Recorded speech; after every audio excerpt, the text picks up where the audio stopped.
Благодарам. Колега, споменавте дека му се извинувате на Михаил Цветков за сите критики кои што од оваа говорница сте ги искажале.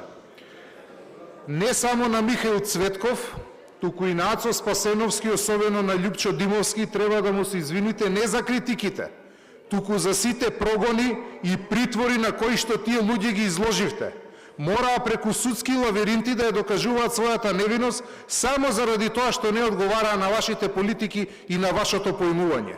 Затоа да им се извините, а не на критиките. Ние сме навикнати на вашите критики и горди сме кога луѓе како вас не критикуваат. Знаеме дека сме на правиот пат кога вие не критикувате. Туку за овие притвори и за ова што го правевте, за злоделата, за тоа треба да се извините од оваа говорница, не за нешто друго. Дури тогаш можеме да разговараме со вас и да ве цениме за обични граѓани и за луѓе.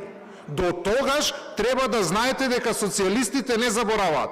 А она што тие тројца луѓе го направија за Министерството за земјоделие е поим по кој што вие треба да учите.